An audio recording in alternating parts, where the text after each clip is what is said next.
This is a presentation in which I say it's time for an African narrative. We need to build our identity as a people, to prepare our young people to raise for the future.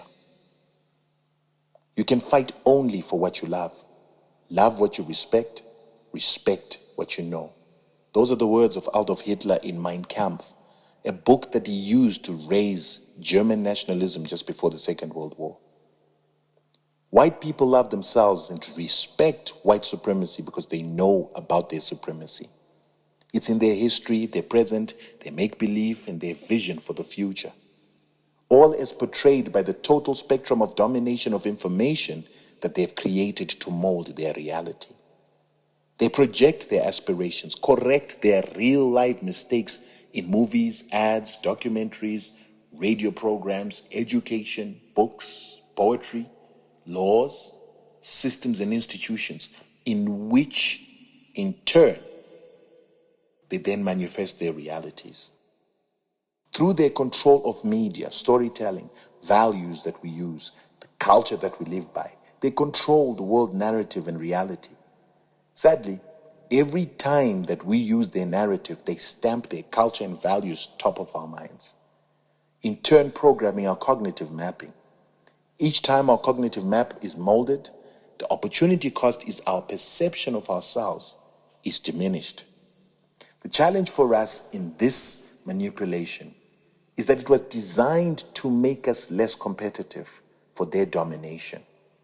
Because the world is a competition for resources and we keep playing according to their rules. Perception therefore becomes a psychological tool or weapon that is used in the race of life. We say in brand management, perception is reality.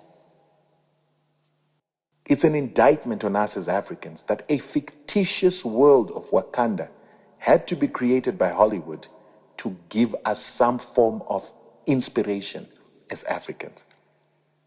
Because you will note that within that very same fictitious Wakanda, there was a real America. And the CIA savior comes from a real American institution. This is all part of the system of brand creation and the attenuation of the African identity. The reason that happened is because we, as the older generations of Africans, have not understood the importance of building and packaging an image of Africa's greatness for our children to inspire them. So we continue to leave our children in the hands of white institutions, which were mandated to actually attenuate black minds. So before Africans can even dream about a renaissance, we need to start understanding the power of the mind and imagination. We have to start afresh and package our values, culture, inheritance, write and rewrite our own history, so that we can package it and give it to our children as a reference point to build self-love, confidence as they move into the future. History is the lens we use to see into the future. For through history, we shape the future. As Africans, we need to remember that we are a great people. Greatness is in our DNA. Our ancestors built the pyramids. They taught the world to read and write. They created irrigation systems, started agriculture, created paper, and the first universities. We must use this heritage to build the esteem of our children, to grow their personal pride, lift their self-confidence, while using that to build a race identity and common interest. The biggest deficiency in African culture is our lack of awareness of our history, our inability to articulate our historical achievements and our contributions to humanity. Yet what's ironic is we are a culture of storytellers. It's counterintuitive. Therefore, most African nations are built on the premise that their history only starts with the arrival of the white man.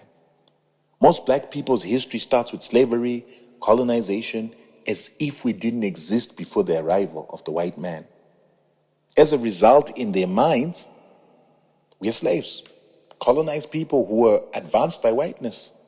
This is why we don't believe in ourselves and why our kids have no inspiration from Africa.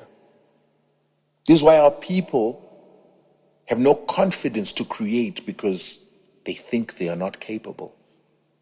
However, the facts are, we civilized the world. We invented the first writing systems 3,000 years before Christ, while Europe started writing only 1000 BC.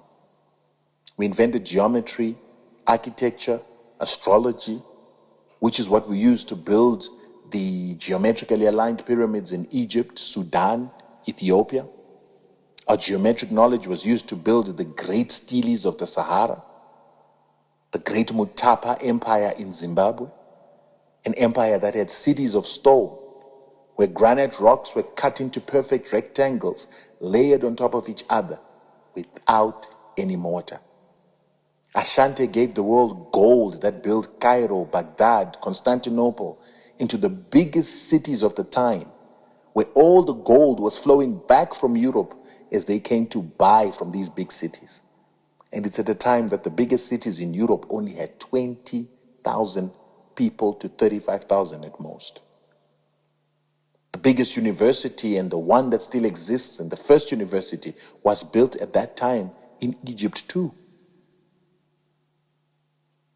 All this information says that Africa built the world. But this is information that's not sitting in the hearts and minds of Africans. So what use is it? For while our people don't know their history, the white-owned media is telling them that they didn't exist when Jan van Riebeeck got here in 1652. It says we can't farm, so that's why we need white farmers to feed us. We are corrupt, hence we need supervision from white people. And we can't own commercial banks or run businesses. But all in the while, the richest man on the continent is a black man called Dangote in Nigeria. Worth $15 billion. He's got more money than even white monopoly capital in South Africa. He's following in the footsteps of Jaja Opobo and the palm oil families of old. And he made his billions despite Nigeria enduring a century of colonization. He banks his money in blackout banks, operates in a country where MTN South Africa makes its greatest profits, and the country is governed by black politicians. It's time we controlled the narrative in the minds of our people.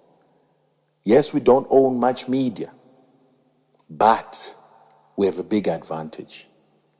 Access to the most effective instant communication platforms that reach our people instantly and intimately.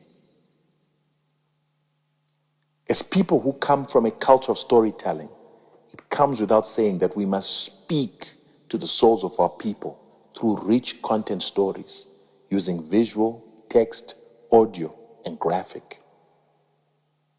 In this connection generation, we must leverage technology and the sharing of information to talk to the hearts and minds of our people without intermediaries. Our people are under hypnosis, mind control. It's our responsibility to reverse this possession and mental occupation through smart counsel, interesting communication. Besides telling history, we must educate our people through knowledge about how the world works and how it's a competition between races. We need to simplify complex concepts and package them simply for our people to understand. Things like how slavery and colonization were the worst forms of corruption and crimes against humanity must be a given. The fact that our people lived a prosperous life on this land with sustainable farming practices, sustainable building practices, consuming without depleting for thousands of years before the white man came, which is why the white man had to come from a filthy, disease-ridden Europe to come to a continent with clean water. Animals are not depleted, trees are abundant, clean air and health. And only on the arrival of the white man do we start to see the depletion and the filthing of our environment. We need to teach our people how the Constitution has legalized European pillage by using European laws, systems, conventions, values, and cultures, while ignoring our customs, values, and laws. And yet the laws that are supposed to prevail in our continent and our countries is supposed to be the law of the majority.